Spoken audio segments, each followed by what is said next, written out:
Hello, everybody that is joining us today.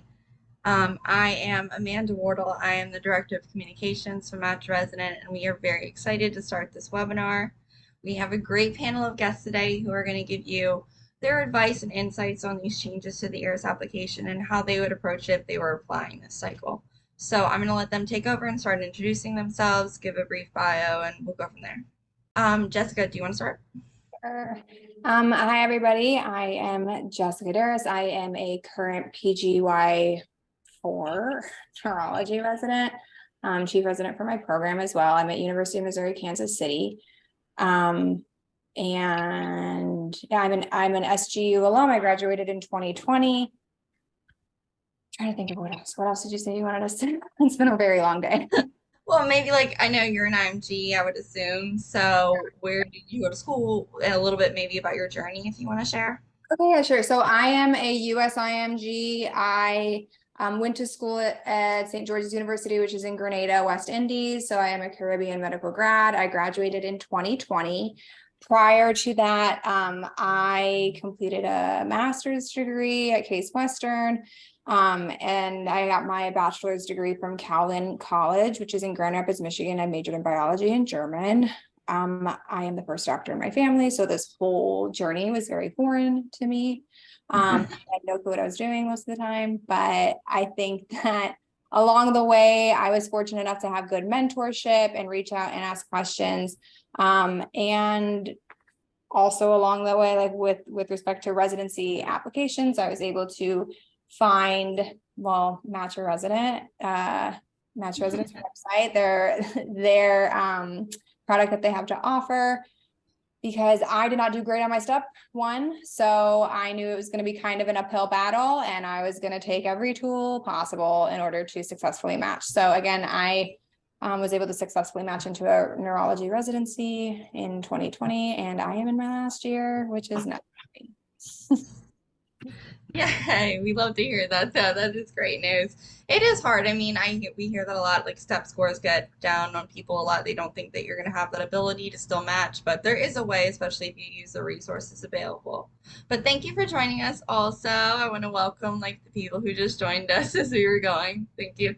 We're doing some site intros, so I'm going to throw it over to Esha if you're good, and then we'll go around the group. Yeah. Hi, guys. So I'm Esha. I am a PGY2 in family medicine. I guess, leadership roles that I hold currently is that I'm the junior resident trustee for the NJAFP, which is basically like the state version of the AAFP. Where I'm from, I'm born and raised in Toronto, Canada, so I'm a non-US IMG. I went to medical school in Antigua, so at the American University of Antigua. I graduated in 2021. I actually had a gap year in my medical school training, some other red flags. I went through the match twice, so matched on the second time, and was successful, and really, I think, navigated that with your resources. And yeah, so that's just a little bit about me.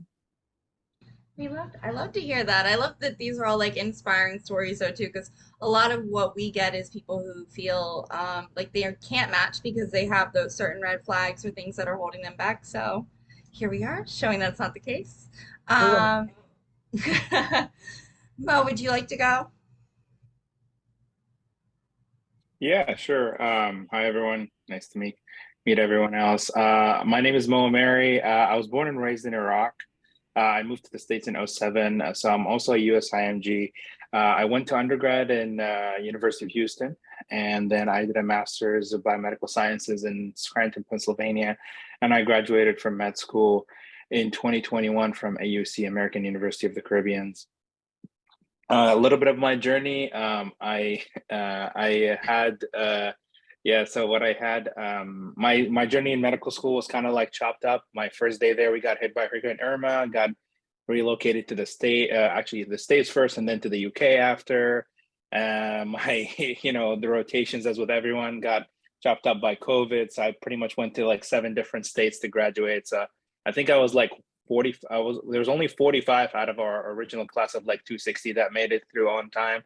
I go to residency at UTMB, University of Texas Medical Branch here in Galveston, Texas, and I'm in internal medicine, PGY3. and I am applying for Palm Crit fellowship this cycle. Happy to be here.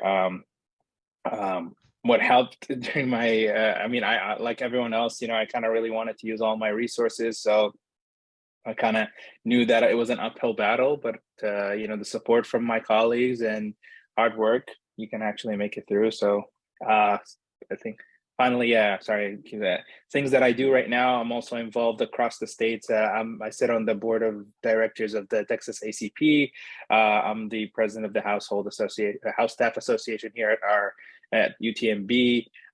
So I've always been interested in like leadership, and I hope to take that to more of like advocacy on the national level as well. I love that. It's nice too. I mean, it is hard from all the COVID. Like, I can't even imagine how discouraging that must have been, like constantly having to delay your training and move somewhere else and figure it out. But you made it through. So again, so many inspiring stories. I love this panel. And then lastly, Kaitlyn, do you want to go? Sure. Can you guys hear me okay? My air conditioner's kind of loud. No, we can actually hear you perfectly. So my name's Kaitlyn. I am a US IMG, born and raised in Pennsylvania, and then I went to undergrad here in the US, and then I went to medical school in the Caribbean at St. George's University, and I actually was in the same class as Jess. Woo! And then I matched at Temple University Hospital in Philadelphia, which is, I feel really old now that I have to do an intro. This is the first time I've had to introduce myself that I'm not a resident. So I graduated residency back in June, and I'm now a chief resident at Temple, where I'll be for the full year. And I'm applying for cardiology this upcoming cycle. I think my kind of struggles and woes have the majority of them came before medical school, I think. I did really poorly on the MCAT, not once, but twice. I got rejected from I think 62 or 63 med schools. So that was a lot of no's to kind of cope with. And then, obviously in the residency application season, you have to cope with a lot of no's too. But at the end of the day, the important thing to remember is that all you need is one person to say yes and put you at the top of their list. So I think that's kind of been a lot of motivation for myself. I am the first person from my medical school to match at Temple in internal medicine. So I think my advice going into the interview season is don't count anywhere out. Yeah. No, I love that. That's funny too, though. I went to Temple. That's why I went for undergrad. Oh, for undergrad. Yeah, me too, actually.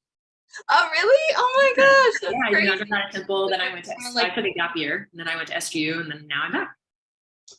I love that. The area is nice. It's gotten a little bit better. It's a cute area. And Esha, you're in Philly now too. So I love. We somehow managed not to hang out yet. It's kind of upsetting. I know. I Temple all the time, so I waved you. Oh, I love that. No, Temple's a great school, and the atmosphere is really nice around there. So I love that. I'll have to visit next time I'm in the area. I'm in South Jersey now, so I'm right there. Oh, yeah, that's great. So now if you guys want to, I was just going to jump into a quick presentation of what the changes were exactly, because I'm not sure if all the applicants know exactly what the differences are and what's changed, because it's so if you did do the supplemental ERAS application in the past, if you're a reapplicant, you might recognize some of these changes, because a lot of this is that they eliminated the supplemental ERAS application and integrated those in the main application instead. So the goal here was that they wanted to allow a more holistic review of applicants so that programs could more easily narrow down the candidates are interested in, since they get so many candidates. So they enable geographic preferences, which allows you to pick 3 different U.S. Census divisions that you are interested in and flag it as preferred, and then you will provide a short description. If you don't have a preference, you can also just select no preference and just provide a description of why you don't have a preference in an area. And this is important to note, though, too, only the programs that are in the geographic division that you picked as preferred are going to see your explanation. So it's not like if you pick 3 that you need to worry that they're going to see it otherwise. And we did see from last cycle, and these statistics are according to the supplemental ERAS application, that it was highly regarded by program directors. They use 94% of program directors use it as a holistic application review. 88% use it as a tiebreaker. Like, so I would highly recommend not omitting this section and just using it to your benefit. If you don't have a preference, that's okay, but I wouldn't leave this blank. And then for setting preference, it's a bit different. You don't have to pick like geographic divisions. You're just going to pick variations of urban, suburban, and rural. But this will be seen by all programs. So if you select this, just make sure you do have a strong preference, as this will be seen by a program if you select it outside of your preference. Now for experiences, they've limited it to 10 experiences. In the past, you could have unlimited, but now it's just going to be up to 10. And they've added some qualifiers. These are optional, but again, this isn't something that I recommend omitting because they will be used by program directors. You can do key characteristics, primary focus area, participation frequency, and setting. They've also eliminated the hobby section. So now if you have a hobby you want to share, this is going to go in your experiences section, and they've eliminated the reason for leaving descriptor. Again, as I said before, these are all based on the supplemental ERAS application, but it was strongly used by program directors to decide who they wanted to interview and who they thought would be a good applicant for them. Now, from those 10 experiences, you're going to select 3 to mark as your meaningful experience.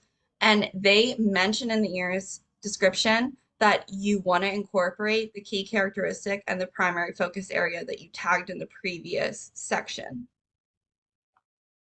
And the impactful experience section, this is optional, but it does give the opportunity for a candidate who's overcome major hardships or obstacles to get on their journey to residency. This is particularly helpful for IMGs, as many of you have gone through different things that made it difficult for you to be able to come to the US for residency. So I would recommend utilizing this section, but anything that you put here cannot be put in your personal statement.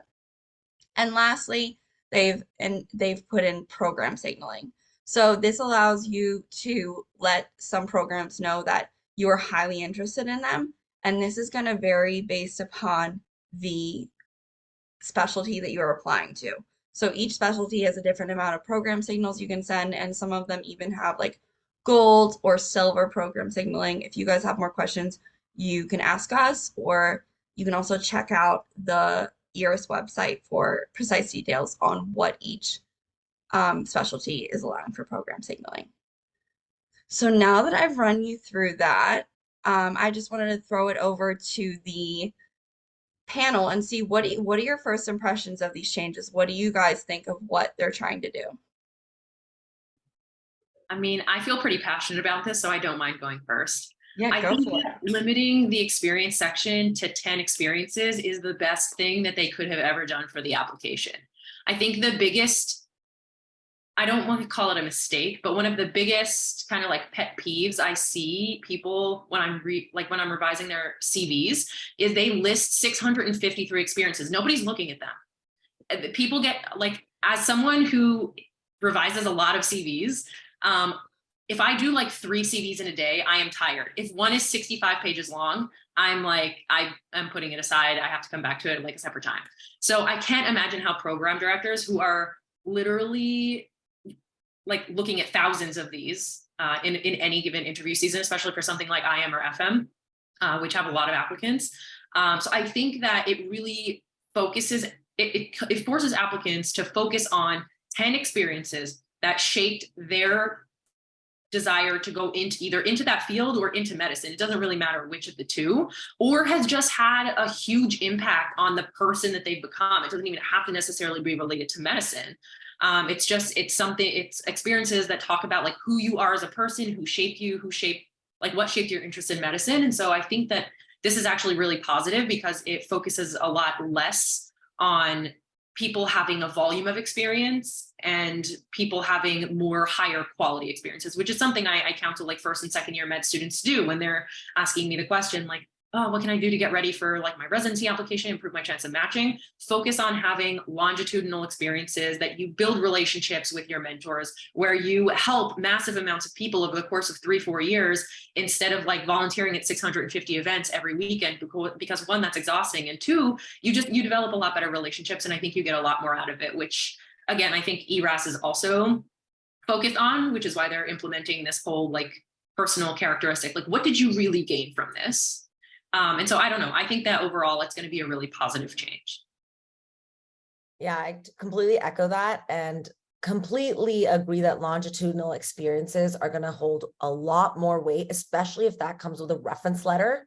And that experience, that's going to hold a lot more weight. And it just shows that you're able to keep commitment and be ambitious in something, be well-rounded. Yeah. Are we able to talk about what we would include in our experiences?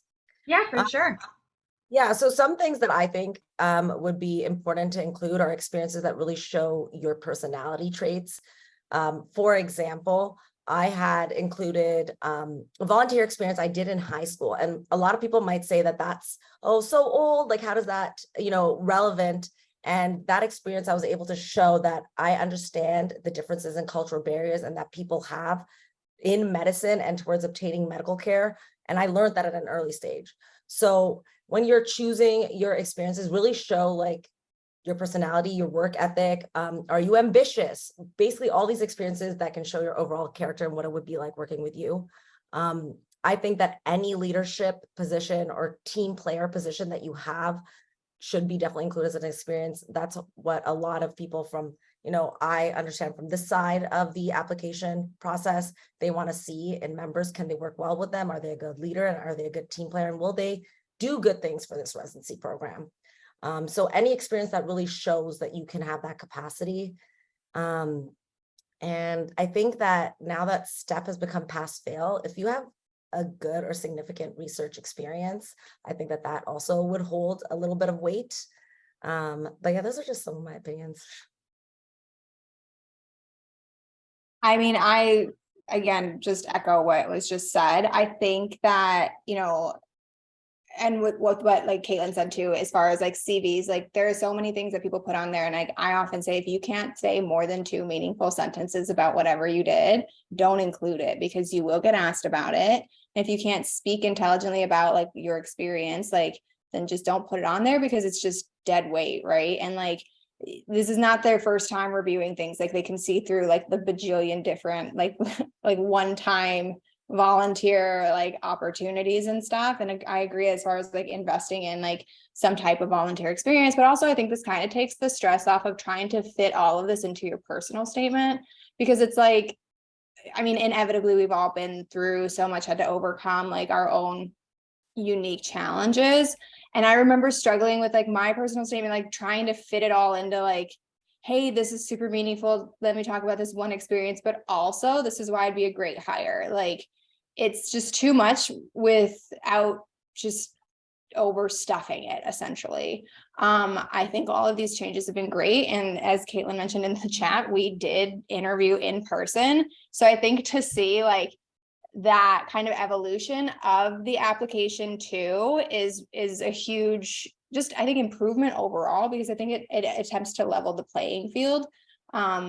Because I mean, it was too much to fit into like one small, like it was a small application kind of. I mean, it was just stupid and redundant, I think, when we did it. But as far as, I mean, I'm a little upset about the hobbies thing, just because like I got asked about mine all the time, like on interview, but you could always put it into that other like section. But again, I think that this allows you to apply smart, because I feel like a lot of IMGs just apply everywhere and anywhere to like a bajillion programs without actually thinking about what they want. Because you can select what you want, not just what will be dished out to you. Like you are at this level of training, like where again, you need to think about your happiness with respect to whatever program that you're going to choose. And I think that also allows you to have more of a say with like where, you're applying. And I remember I was in Florida, but like at that time when I was applying, but my address I had at my parents', which was in Ohio. And so I literally reached out to a million programs in Florida saying, hey, I live here. Like, just so you know, like, I totally want to be here. Like, if you want to offer me an interview, but because of where my permanent address was, I think that's why I got all of the interviews in the area that I did. So like Ohio, Michigan, West Virginia, Kansas City, Missouri. Like, the only one that I got in Florida at that time was because I was literally there and went to the office of like the neurology department. It was like, hi, I'm here doing an elective. Like, if you have any cancellations, I will show up on Friday. So you don't have to do that now, I guess. You can say that, you know, you have a preference for a place.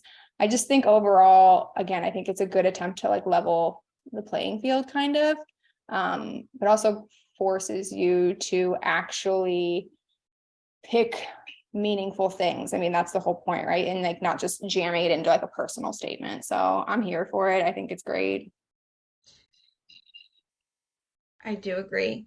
I do agree with you. The only thing I wonder is like, it doesn't necessarily seem like, or at least from what I can tell, I do think it's very impactful in what you're saying in the sense of you have to really define what you're looking for in a program. So you're not just like broadly applying anymore and just putting in a ton of experiences, right? Like, you need to define who you are as a candidate and what traits you have and what you're looking for. Do you think though it's going to be more difficult for candidates to like fill out this year? Do you think it's going to be more time consuming? Like, I actually feel like I haven't seen like a ton of attention to it, so I am curious like if it's going to end up being difficult or not. What do you think? I mean, I feel like I'm trying to remember, like, really when we did our application, I feel like I literally just copied and pasted my CV and then like worked on my personal statement. And then, you know, I use Match a Resident to pick my programs, like based on like my statistics. Cause like, I mean, if you follow me on Instagram, I've said it a million times, like I have a really bad step ones where I like pass by 3 points. And so like, I needed to pick wisely, not just like apply to the over 200 programs, which are school recommended, which is, in my opinion, a waste of money. Like, it's an expensive process. So I think that, and when we tell IMGs to apply broadly, that doesn't mean to apply blind, right? So like, this is like forcing you to take a look at like, okay, truly, could I see myself living here? And I mean, even where I'm at right now, like I was here for like less than 24 hours. Realistically speaking, I love my program. If it was closer to a beach, it would have been like clutch, because like location wise, and I think timing of when I moved here, COVID, you know, all of that stuff. I'm happy with where I am for my training. Will I stay here? No. And like a lot of places also want to retain their residents.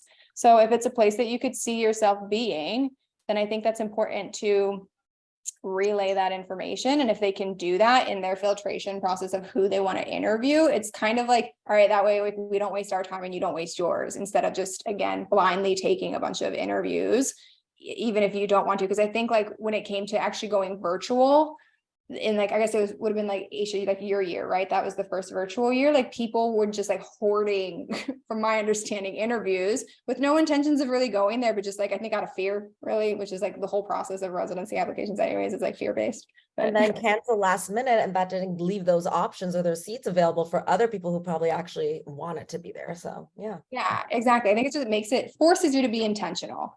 Yeah, I agree. And I think obviously the fellowship and the residency applications are slightly different because the end goal is a little bit different, but I'm sure Moe can talk about this a little more too, since he just, you know, did the fellowship one as well, which is very, very similar to the residency one, like almost identical.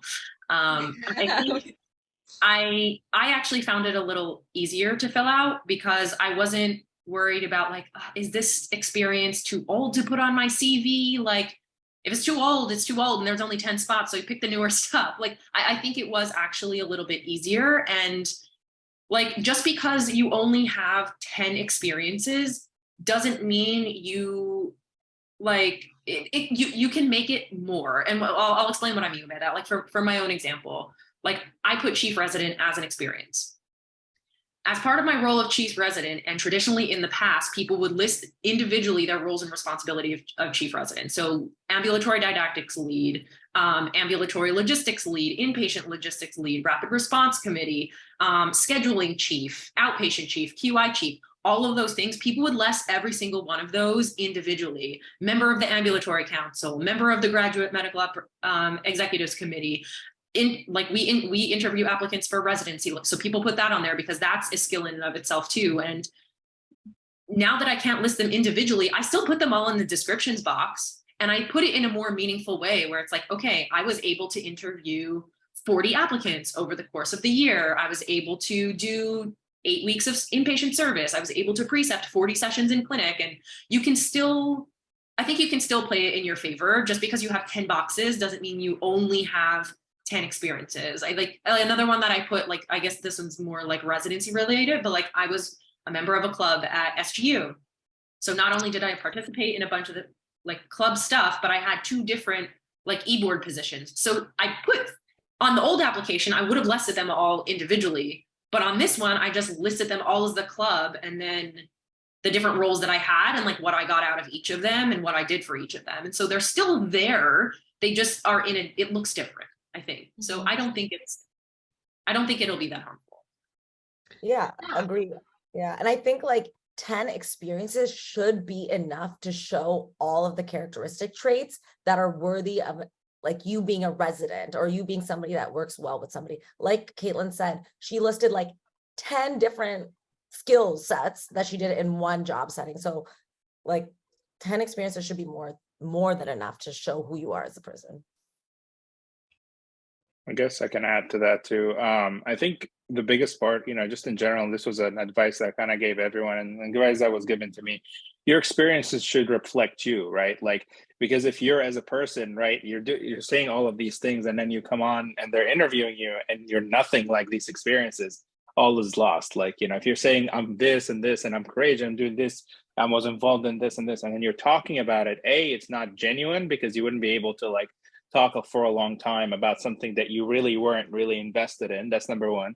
And B, that you kind of like try to make up or try to like really stretch the truth too much on, without having the backing of it, then that's not going to work either. So, and by all means, if you only have 7 experiences, and those experiences are really, really good, put those 7 experiences. Don't try to like overstretch your hand in a way and just to fit those 10. That's something for me, and like Kaitlyn definitely said, I did the same thing. I was in SGA in med school from the beginning, like from my first month of med school, basically. But I held like from a first semester representative all the way to like an executive president. But I didn't like in the old application, I would have listed all of these things. And instead I just, put that as the top in the Student Government Association. And then the things that I did, the impacts that I had. The same thing in residency, like if I had held like if I was a member of a bunch of committees, that were under technically my title of like, being the chair or the vice chair of whatever I was organization, I instead put that in. So it made it more concise. And also if I was going to talk about it in a meaningful way, they made it, I don't know if you guys have, but there's a very small word count on that. I think it's like 200 characters or something like that. So it's like, it's all, yeah, like or something like that. It's a few sentences, and in my opinion, that's a good thing because there's a lot. Like if you're looking at, I'm also on part of like the interviewing steering committee on my side. The on the other side, you can imagine the amount of information there is. And you still have your the MSPE letter of your students who are applying. You have like all of these other things. So there's a lot of information taken. So I think it is a positive move to make it more holistic. It's just that, like you just have to be genuine and kind of like strategic with your approach about what kind of experiences to use. I definitely agree with that. Just like one more thing that I also noticed with IMGs in general, like don't oversell something that's not meaningful, but also don't undersell yourself, because I feel like so many people do, like even going through people with their CVs in the past, like they would just say, oh, like I rotated here. Okay, great. But like, what did you do? Like, don't undersell your experiences, because people who train in other countries do a lot. Like they do a lot. A lot of like countries in South America that, that have medical schools there, like have to do like a rural year of medicine. Like that's important stuff to include. So don't undersell yourself either. Cause I mean, obviously I'm biased. I think IMGs are amazing. We have so much to offer, the medical like field that is like in the US, which is not exactly a well-oiled machine, but I just think that don't undersell yourself in that whole process, because like you do have a lot to offer, but because it limits it to 10, it really forces you again to take a look at like how this experience was impactful in your journey. No, I agree with that. I do also think, so do you guys think it's like important to like integrate your entire application like that once you define what you want to represent yourself as a candidate, like see that throughout your personal statement and like maybe if you're program signaling, make sure that you are also putting that geographic area as preferred so that you're just presenting yourself as the like strongest candidate possible, or what do you think about that? I think yes and no. I think I I think that in terms of the not the actual geographic preference with the regions, but the like suburban, rural, urban that you can select, I think you should be pretty concrete about, because there's just, I don't want to, as someone who grew up in a very rural area and now lives in a very urban area for a while, the overlap between the two areas are just vastly different. And what you are going to get out of those experiences is not going to be remotely the same. And so I think you do need to decide a little bit upfront whether you want to be in an urban setting versus a rural setting. And I think that you should make that clear on the application. I don't think it hurts to put no preference if you truly don't have a preference in terms of the actual geographic preferences. And I had this conversation with my program director after I had my mini little freak out session the other day for the fellowship application, because I didn't know what I should put. And he was basically like, can you name, he's like, if you had to pick top 5 places that you're interested in going, are they all within 3 regions? And my answer was no. And he's like, then put no preference, because if you put a preference, programs who are in those regions are going to be like, heck yes, they want to be here. The 50 programs you applied to that are not in those regions are going to be like, they don't want to be here. Versus no preference. They're like, okay, they genuinely don't have a preference. Well, the programs that you don't, they won't see that you flagged anyone else, like that you put a preferred. So they see if you put a preference, it shows up like say you put like the Northwest, like I don't know, I'll do Mid-Atlantic because that's where I am, right? And then you put like, you don't put Southeast, then Southeast sees an empty box, but they don't see the word no preference. If someone selects no preference, everybody sees no preference. But if you do choose 3 preferences, those 3 regions will see it. The rest of them just see nothing. So there is a slight difference in what they see. So that's why I think it's a little bit more helpful. Like if you truly don't care where you wind up, I think it's safe to just pick like urban, rural, fine. But preferences, like you can put no preference. But if you do have a preference, you should make it known, because I think that the chance of you getting an interview is probably going to be higher. Because even before this whole preference thing was a thing, people prefer, like Jess mentioned already, like if you have an address listed on your application, they assume that you want to be there. You have a tie. They're interviewing you anyways. It's virtually the same thing they've been doing, except now they're making it more like direct. I guess my question too is, do you know if on the residency application they have the option to list hometowns? Yes. Okay, cool. So I think that's going to be something that's helpful too, even if you do pick 3 regions and like you have a hometown or 2 that's not in one of the regions you picked, it's still like a tie.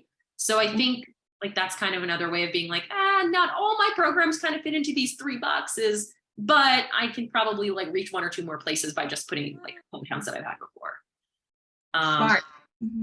Yeah, I think that's like kind of a way to, I think it's all kind of virtually the same thing. I think they're just putting it into boxes now for people to actually fill in, but it's really what programs have been doing on the back end for like years, if that makes sense. Cool. So I guess for you guys, like going forwards, I saw we had some questions, but you guys were also answering them. Like coming into this though, I know we've said about how would you tell a candidate though to really narrow it down? Like what approach would you say, like how would you tell them to really decide how to strategize this application? For If that, location or experiences? or for just like the entirety, like how do you decide what programs you're trying to aim for? How do you decide how to like represent yourself as a candidate? And how do you, I just feel like the way that they're really trying to frame this application is like you need to clearly show what you want, right? Like you said, you need to apply with intention. So for a candidate who maybe is feeling unsure about that, they don't know, they're feeling that scare of I want to apply to a bunch of programs because I don't want to worry about not matching. Like what advice would you give them, I guess? I think my initial advice, I think how I've kind of counseled people to apply to programs doesn't really change. I think my advice is still, if you require a visa, you should filter by the visa, because there's no point in going to a program that doesn't sponsor your visa, because then you can't go there. So that's the first thing you should filter by. The second thing, I mean, you don't have the ability to filter by step score on things like Frida and Doximity, but you can click on the programs and get a general range of what they are.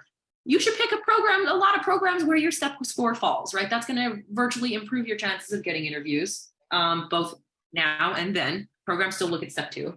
And also the other thing I tell people to keep in mind too, is that like when programs list their average step score online, that is an average. So if you are 3 points below the average, you should still apply, because the average means people above and below. And then the other thing is filter by, or you can't filter, but you can go through the individual programs and write down what percentage of IMGs do these programs take? If they take 3%, should you waste $26 applying when you've already applied to 100 programs? Probably not. I'm not saying don't apply to any dream programs, but maybe limit yourself to like 3 to 5 where your statistics like really don't match, because it's really expensive. So that's how I've counseled people before. That's how I'll continue to counsel people now, because I think the strategy is the same. I think the overall impression is like, for example, a lot of IMGs like don't have like family ties within the US because they're the first person who's coming to the US, right? In that case, I think it's okay to put no preference and apply super broadly, but within those kind of guidelines that I just mentioned. Make sure your visa is sponsored, make sure that your step score relatively is within their ranges, and make sure that they do accept like some IMGs. So I think overall the strategy is the same, but it's just a matter of like where you like the location kind of stuff, I think is a little bit different. But again, you can still apply broadly. I don't think it makes sense to put geographic preferences and then apply to a million places that are not in those geographic preferences. You might get some interviews, but like they're going to be substantially less. And again, it's really expensive. I enforce the part that it's super expensive. But yeah. So I think my advice is honestly pretty much the same. Completely like echo Kaitlyn. And one thing that I would add is I would totally suggest you take a list of where all of the previous grads from your school have matched and apply to those. Those schools, those residency programs now already have a lot of trust in your school, your medical school. So if you're really trying to pick and choose, at least try to go to the programs that have already accepted people from your school. I think, like I said previously, like applying broad doesn't mean applying blind, right? Like I use Match Your Residence program, like their website, for choosing my residency programs that I applied to. And again, the school I went to, they said they weren't really great at catering to anything besides like IM and like family medicine. And so I did neurology, right? Which is like, at that time, I mean, I think 16 people in like our cohort of people who applied for that match cycle, like matched into neurology. The way that I chose programs, I had a poor step 1 score. My step 1 was a 197, and I improved in my step 2, but I used Match Your Resident in a way that, like, you know, filtering, like Kaitlyn said, I mean, don't apply to places that make no sense. Like I think that the resources, especially that Match Your Resident has now, like it's improved so much even from when I used it. Like it's very accurate, and I can tell you that it's accurate with a lot of this stuff, because looking back at it now, and it's like, oh, I still like, you know, like look through it, and I do a review every year, and it's like, oh, someone with your statistics like interviewed here or matched. And I'm like, that's true, because I interviewed there. But now there's like other things that say like someone from your school like interviewed here or matched here. So it takes a lot of the guesswork out for you. But yeah, don't apply to programs that don't take visas. Actually look at the IMG friendliness. And apply smart, because like I applied to internal medicine as well as neurology, as well as transitional years, as well as prelim years, because I was scared. I mean, I was like, listen, we need to get into residency. I have loans. Like I can't just not do this like properly. But I wish I didn't apply to all of those programs, to be honest, because that was a couple $1,000s that I truly didn't want to spend. And I wish that I would have just stuck to neurology, because that's what I wanted.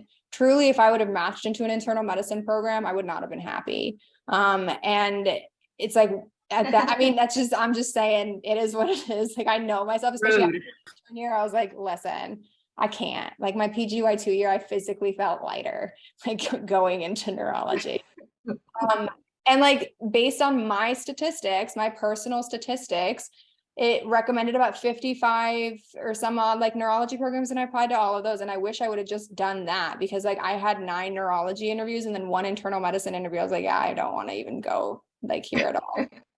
But again, the advice that you get from whatever school, it depends on what you want to go into. And I think especially with the more specialized like residency training programs, like be it, you know, OB or like surgery or all that stuff, there are like some different things that you might need to take into consideration, but applying smart, applying in a way that makes sense. So you're not just applying based purely on fear and taking into consideration, yeah, like, could I see myself here? Would I be happy here? Because you can actually choose based on whether or not you think you'd be happy, not just because like, oh, I will get a position, because you also don't want to be in a place for like a year, which you're contractually obligated for a year, where you're absolutely miserable.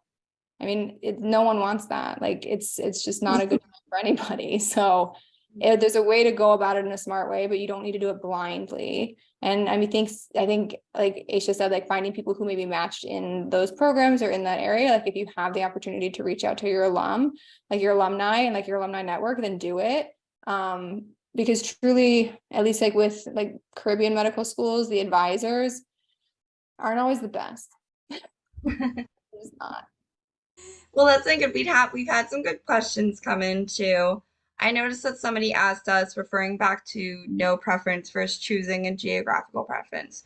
Would it hurt you in terms of landing interviews at places that you possibly could be open to, even though if it isn't in your preferred location? So, like they're saying, like if you select no preference, is that going to hurt your chances? Or I guess, or versus choosing it. I'm so this kind of what we covered, right? Like in the sense that if you choose a preference, then they won't see it, but like Kaitlyn said, they will see that it's just going to be an empty box. So they'll see that you did select a preference and it wasn't them. But if you select no preference, then all programs are just going to see no preference. If it's going to hurt your chances, I mean, that's hard because it's kind of, I guess, up to the program, but I would say go strongly off your own personal preference, like if you really do feel that way, because it could potentially end up limiting your options. But do you guys have anything else to add? Do you have like any data or statistics from how like IM created their preference and stuff? Because right now this is brand new for ERAS, and like I can't really tell you like objectively if this is gonna have a disadvantage or advantage to you. But if we had like some stats from how IM did it and they do the signaling with programs, and if that's actually like beneficial, then I feel like that would probably be applicable here. Yeah. Want to know the fun part though about all this stuff being new?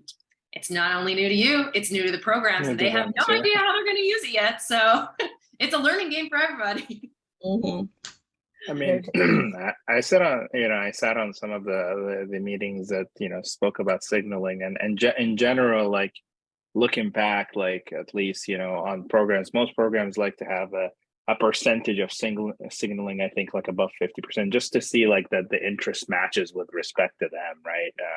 These individuals are signaling the program for a reason, and they match within a criteria, whether they have geographical, obviously if you have a geographical pull somehow, whether you're from Ohio or something else, or if you lived in an area and hey, all my friends here, I've lived here all my life, they'll have a bigger impact, I would say.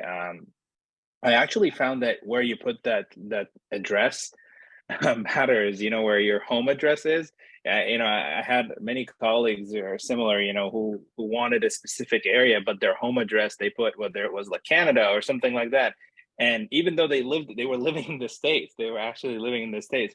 And, like their preferences where they were wanting to do they would not match it. So, I mean, there were a lot of changes, and I don't think anyone will give a full answer about how all of these things are going to transpire. I think the best that you could do is make sure that your things are submitted correctly and on time. That's going to be like top 2 things. And then you kind of like roll the dice with what kind of programs you're going to go for. Just kind of going back on the number of programs, I applied during the time where they were doing online interviews for the first time ever. So I was terrified, and I applied to 220 programs.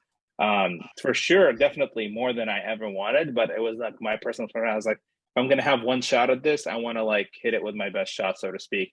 But my ultimate goal was definitely to match at Texas. Like I really wanted to, and I knew Texas was competitive for IM and as an IMG, and so I really worked hard to try to like network. I sent like hundreds of emails to all these different programs, and I ended up with a decent number of interviews. But I kind of like always focused on the Texas ones, and I think that's going to be different for each one of you guys, especially since a lot of IMGs don't necessarily have a pull one way or another.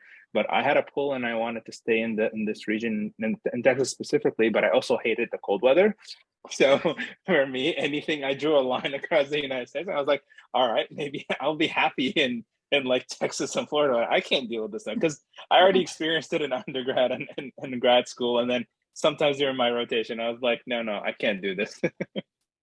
Now, is it okay for programs to be like, oh, I see you have no preference. Why do you want to come here? And then maybe you can like, no, they cannot. Okay. No, from what I understand, they're not allowed to ask you why you like selected no preference, or if you selected like a different preference, why you didn't select them. From But what they I've can seen, ask you, why do you want this? Why do you want to come to this program? They can yeah, ask you. yeah, that they can ask you, but they can't like specifically go Yeah, after about- that. Okay. I think there was only one other thing I was going to add also. I think with all of this being said as well, to keep in mind that the signaling is going to look different to every program. And I know that that makes people giving advice seem like it's useless advice. But if you think about it, right? Okay, so let's use Johns Hopkins, for example. Do you think that Johns Hopkins has nobody signaling them? Probably not. Everybody's signaling Johns Hopkins because everyone wants to be a resident Johns Hopkins. A community program in the middle of Iowa, however, probably signaling them. So I think that the weight of all of this really depends on the program too. These programs who get tons of applications are going to weigh that a lot. Like, oh, how bad does this person really want to be here? Versus programs who don't tend to get a lot of applicants, they might be like, okay, they see something in my program, whether they're applying broadly or not. They might interview you to see what you're about, and they're probably going to ask you why you want to come to the middle of Iowa if you've never been there before. But I think that the signaling is going to look a lot different for them than these programs that tend to get thousands of applications every single year. So I think that's just something to keep in mind as you're applying too. I agree. The other thing that we didn't, we lightly mentioned on, but I know that like with IMGs, we don't necessarily can dictate that, but a university program versus a community program, like what are your hopes and dreams, so to speak, because it is massively different. Like, like Kaitlyn might be able to speak to that, and or Jessica or something like that. If they're in a university program, their reach into resources and exposure is a lot more than if you were in a standalone, let's say, community program where you have to like work a little bit harder to get research, to get like rotations in the subspecialties that you want. Some hospitals don't have like a fellowship in that, so that's another thing. I'm speaking specifically about like IM, but a lot of other subspecialties will have things, and IM was one of the main things usually that we have IMGs applying to. So if your program has like a bunch of fellowships, you obviously you have a better chance of matching there. But despite the fact, so that's something also to keep in mind. Obviously, it really doesn't go above, like, if your step scores are not within the range or anything like that. But there's plenty of programs who are community who have fellowships, who have other things like that too. Totally agree. And even as a resident, like if they don't have the fellowships available, it doesn't mean you can't match into fellowship from a community program. I think that the question, how I would reframe my question on interviews, if they don't have it and you are interested in going for fellowship, is how supportive are you of doing me an outside elective? Because you're going to need to do an outside elective to get 1, networking, and 2, letters of recommendation. Yeah, I 100% agree with that. So the program that I'm in currently doesn't have the specialty that I wanted to go into. But also my program's a little, I guess, weird and unique in the fact that like we're at 2 separate hospitals. One of them is more of a community-based hospital, and one of them is more of like a private hospital with like more resources. So it's an interesting like dynamic. But yeah, I mean, as far as like the subspecialty that you want to go to, making sure that you have the capability to do an OA elective which I was the first one in my program to do that. And it was more or less like, listen, we have a year to figure it out. Like, I'm doing it no matter what, because I want to do this fellowship. And we were able to make it happen, but like, it wasn't easy to do that. So I think asking those questions on your interviews as well, because I remember I interviewed at another place where they're like, yeah, we had, I went and did a way elective at this and such a place. And they were really great. And like the specialty that I want to go into is not common. So it's sports neurology, and there's like 6 programs in the country. So there's really not a lot of like places that have a true fellowship. But if you have that subspecialty, that's different versus like, you might not have a fellowship program, but you might have a subspecialty. So I think that that's definitely an important thing to take into consideration when you are looking at programs. And if you're not sure where to like, put your preferred place to, if you've never been to the States or like whatever, I would also look at taking into consideration if you have a family, if you don't, cost of living, like that might be another influencing factor in where you're choosing. Yeah. Also to add to that, for our program, I'm at Cooper University Hospital. And so it's another academic program in a community-based setting. For us, even though we have lots of resources, it takes a year to schedule an elective outside of our state. Also could require you to have a different license to practice in that state or to be able to do that elective. So really think about that. And then also think about after residency, you're only there for a short time. Where do you actually want to live in the United States? And by going to a program that is where you want to live, you will likely be able to get a job in that state thereafter. So once again, choosing where you go is so important now because it really dictates where you will be for the rest of your life. Yeah, I agree. And I think Esha is a family medicine resident of us, so she can touch more on this, but like for those who are applying to family medicine, like strongly consider the differences between opposed and unopposed programs, because again, these are all the things I wish I knew when I was applying. Because like on the other side, there are so many elements of hidden curriculum that make a huge difference in the doctor you're going to become. And so considering what you really want to do now, obviously it can change, right? I went into residency in a primary care track and I'm applying for cardiology fellowship. So it's okay to change. But having a goal in mind and like also knowing that if you are unsure about what you want to do, you should go to somewhere where like the priority is they're supportive. Right? You want somewhere who, okay, you think you like primary care, but you also like want to consider endocrine fellowship. You should go somewhere that like maybe has fellowships or at least allows you to do outside electives, but also has like a strong foundation in primary care. You want programs to be supportive. And I wish I knew all of this before residency, but like your training makes a huge impact on the choices you're going to make, like like as a doctor and also like for yourself in life. So I think I would recommend whatever specialty you're applying for, I would reach out to someone in that field, whether it's like a resident you meet on interviews or like one of us. We have lots of, Match Resident has tons of ambassadors in all different specialties. So like just reach out to one of us and just kind of chat about like the different opportunities and stuff, because I can't speak for FM or neuro, but like I thought it was just like hospitalist and fellowship. And there are a lot of fellowships through internal medicine, but there's so much you can do as a generalist. Like even like being a hospitalist without doing a fellowship, there's like POCUS tracks you can get into, QI tracks you can get into, hospital leadership, community advocacy. Like there's literally so many things you can do without doing a fellowship also that I wish I knew like years ago. I wouldn't have picked a different program, which is like great, but like my program has, like Mo was mentioning, has so many resources and has so many opportunities that I was like honestly kind of overwhelmed when I got here. I was like, I don't know what to do with all this information. I don't know what I want to do. All of this sounds great.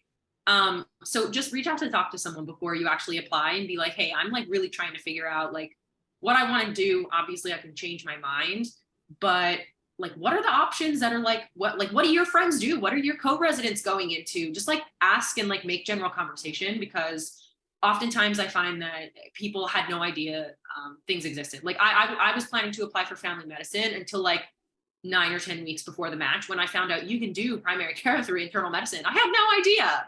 I learned from some girl on Instagram. So come message us on Instagram and we'll talk to you. I love that. Well, we're starting to wrap up a little bit here, but you guys are, like she said, you can always message on Instagram. We're here. All of our ambassadors are here and they're super helpful. Is there anything you guys want to add before, as we're wrapping up, or? I would say one more thing. Just, I mean, with respect to subspecialty as like neurology / like dermatology, all that other stuff, something to take into consideration is the difference between categorical and advanced programs, because that might also like really influence how you're going to apply. Because if you do an advanced, then you might need to do a prelim year, and that could be in a different state.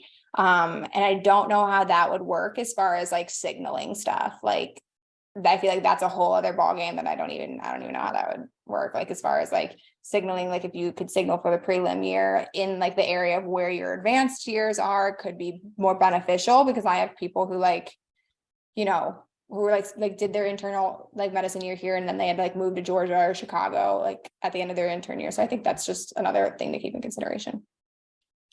Just a one quick thing to add. Somebody asked opposed or unopposed, and I just want to say that I love that I'm in an opposed program.